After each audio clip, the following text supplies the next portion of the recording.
There is no religion or tribal agenda. The North are sleeping. Alright, Ayisha Yusuf tackles Northerners.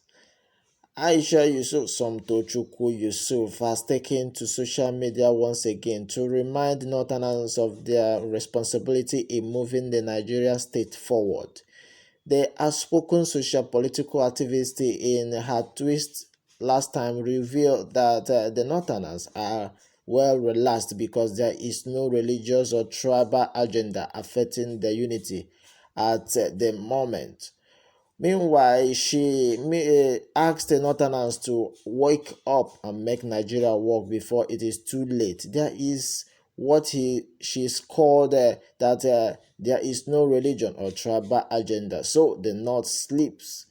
She said the truth has been that this post has attracted a lot of attention as many people are reacting to it, and the majority thinks that this is indeed a call for Northerners to wake up indeed and make Nigerian forward.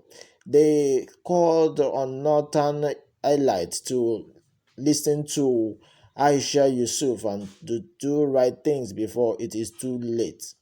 Another attribute she says helped her during this period was her sustainability on your hunger for books.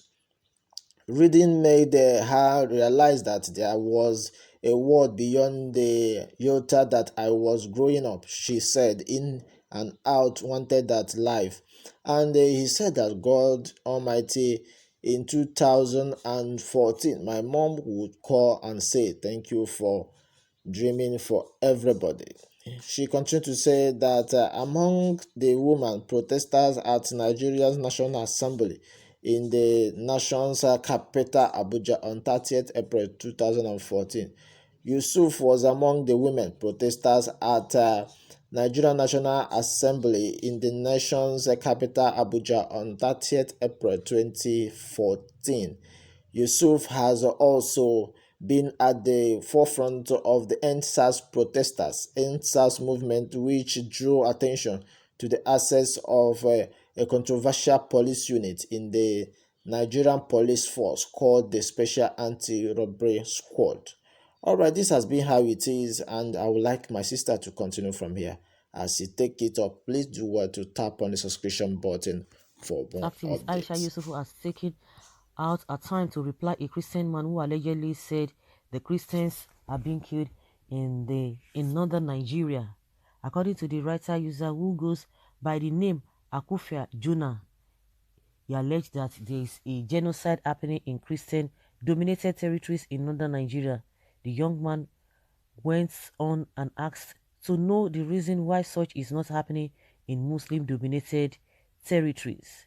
While replying him, Aisha Yusufu asked him some questions. Aisha asked him to know if Zamfara, Katsina, Sokoto, and Niger people who were killed are Christians.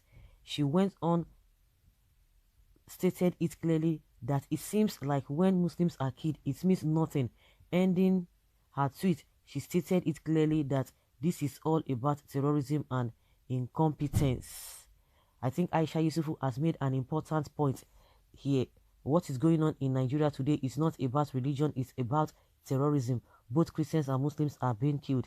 I think the time is right for us to stand up and condemn evil, not minding the person involved.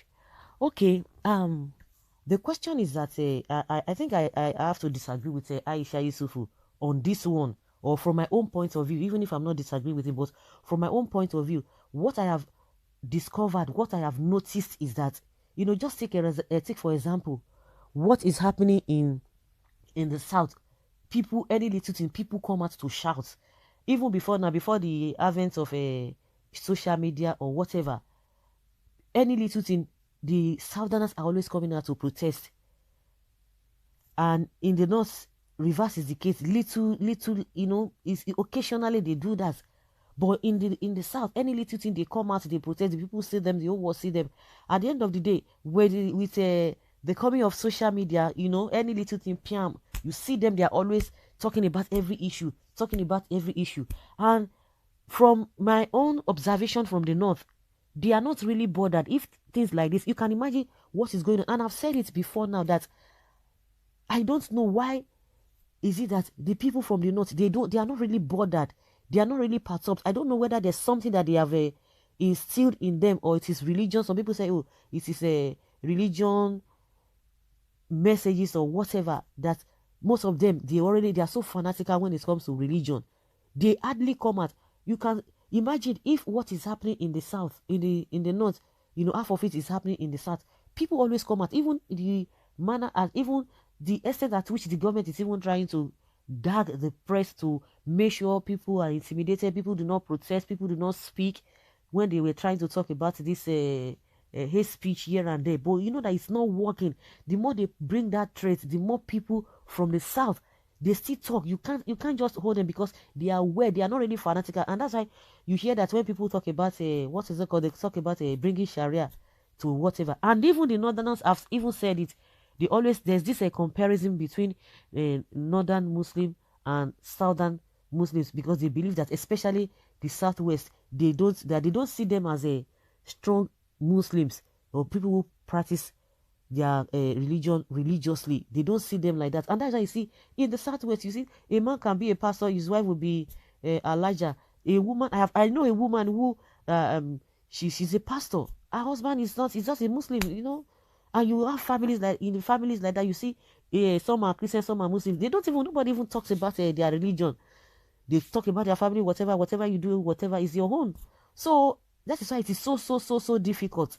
And when things like that happen, the way northerners take death is different from the way southerners take it. That is what I have observed. If I'm wrong, let me know, because they will just believe that, oh, anyway, all die now, God giveth, gives, and God takes. He giveth and he taketh. So that is how they believe it, that if anybody dies, it's as a result of what God has planned or purported or planned for the person. So they don't need to fight it, and couple with the mindset of the way they are being taught. And just like I said, because initially, for some time, the people always come out and say, oh, Christian Association of Nigeria, any little thing, they are coming out, they complain. I said, if really this kind of a thing is happening in your area, and you are not, you see, you feel that you don't want to talk about it, that does not mean other people cannot talk about it. The reason why we are hearing this more, of course, it could be that yes, both Christians and Muslims are affected, but initially you see that at some point it's now changed, that okay, it was just done randomly. And don't forget that most of these terrorists, they are always talking about even some people in the north.